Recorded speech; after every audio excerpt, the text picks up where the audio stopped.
QQQ and QQQM are the same ETF. It is the same index. It is the same 100 companies that it holds. Same weight. One charges you 0.18. One charges you 0.15. I own the cheaper one as 20% of my real portfolio. And this year it has returned 18% versus the S&P 500 of 10.8.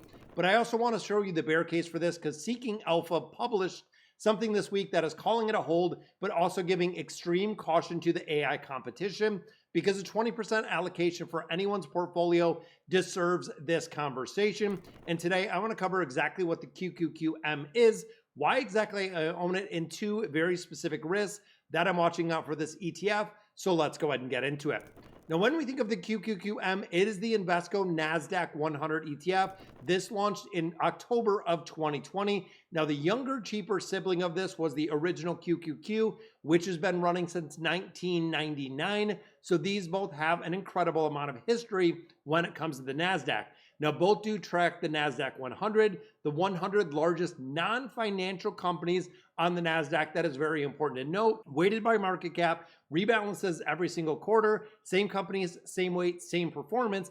And we know that SpaceX was just added to the Nasdaq-100 with its market cap.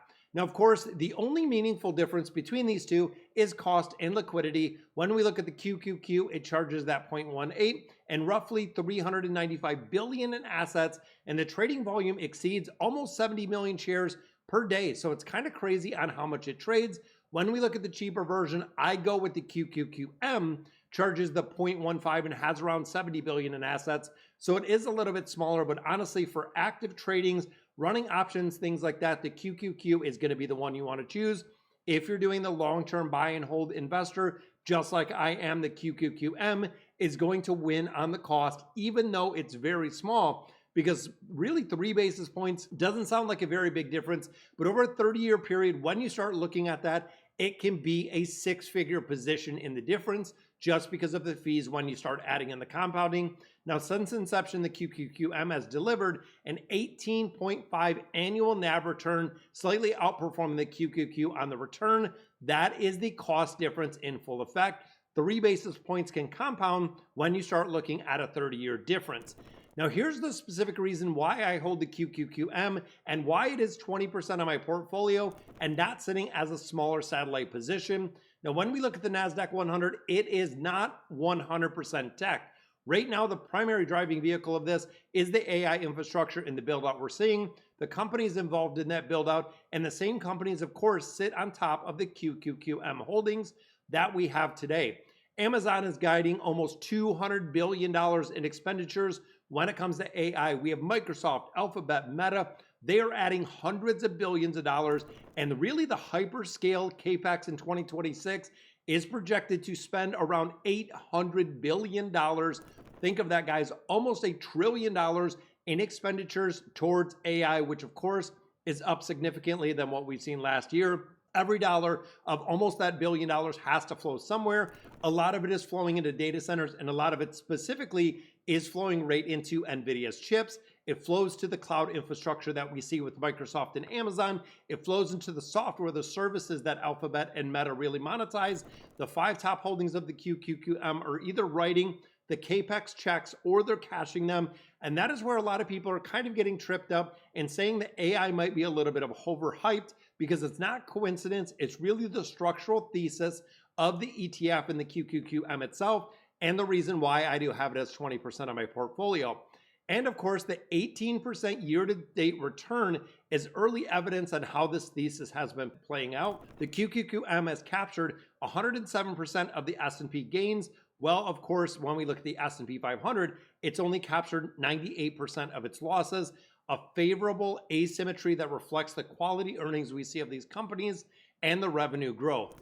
Now, the obvious question is, if you hold both the QQQM and the VOO, both of them in my portfolio at 20%, aren't you holding the exact same companies? Now, the correlation between these two is a 0.93 over a trailing period. They move almost identical, but there are 2 very specific reasons why I hold both of these ETFs. The first one is the performance. QQQM has returned 15.68 annualized, while the VOO only returned 13.11. That 2.57% difference in there might again seem very modest until you start compounding it. On $100,000 over 20 years, that 15% with the QQQM turns to $1.76 million, while the return on the VOO at 13% is only 1.2. This is the same money, same market, same period, $560,000 difference in the portfolio from that 2.5% gap that we had. And I own both the VOO because that is going to be the baseline and includes the full semiconductor market. And it also leads energy, utilities, financials, while the QQM is focusing on growth and innovation.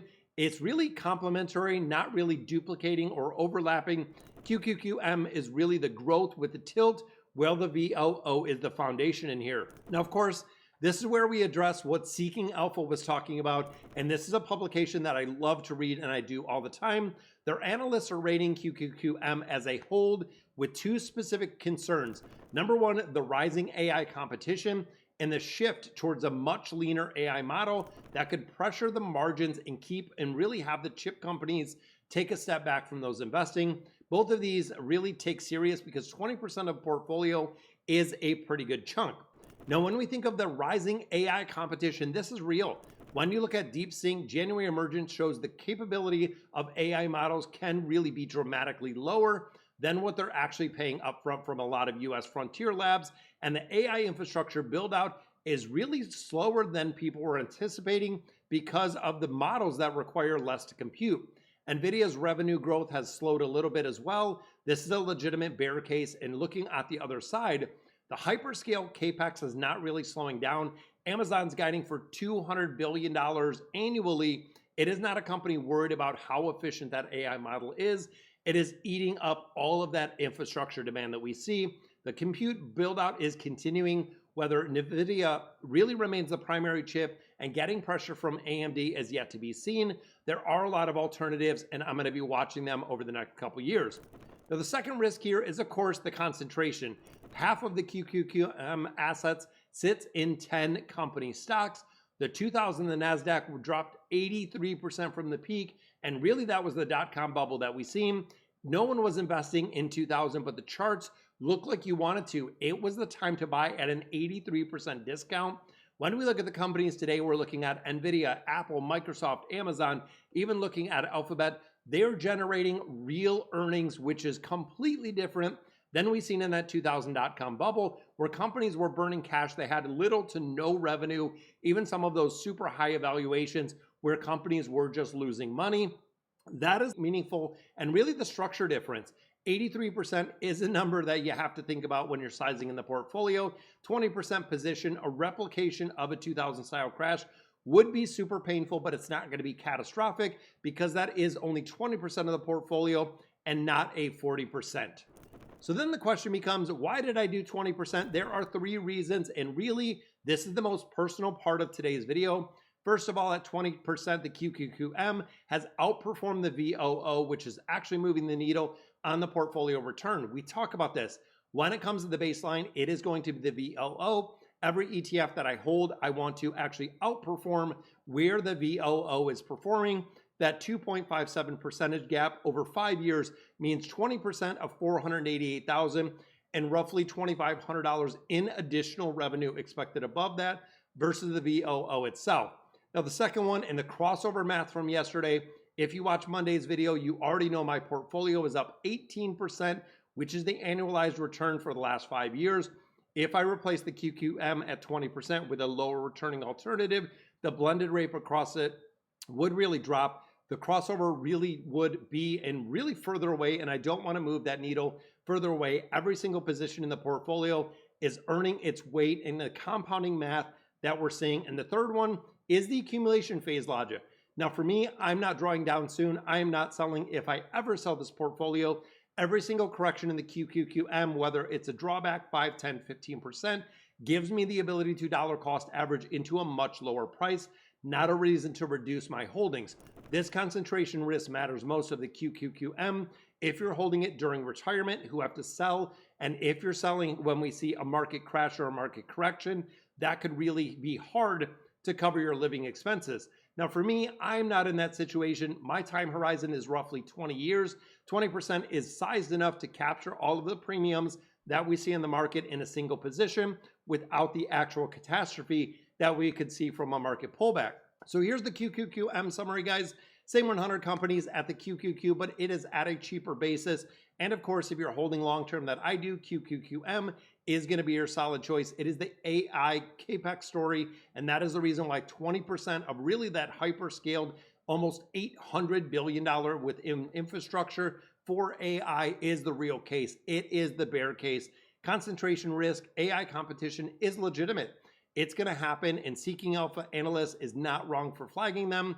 You have to understand exactly what you're investing in, and sizing in here, not really at 20%, not 30, not 40, not 50%.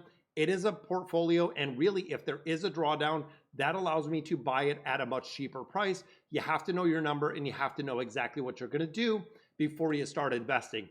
Now, of course, guys, drop a comment. Do you own the QQQM or the QQQ, or neither right now? And if you do, what percentage of the portfolio is allocated to it? I want to see how many people are sizing that Nasdaq exposure. And also, what do you think about SpaceX joining in there? I read every single comment and I will respond to them. Subscribe to me if I gave you the clear picture when it comes to the QQQM and actually doing and actually seeing why. And I'll catch you in the next video.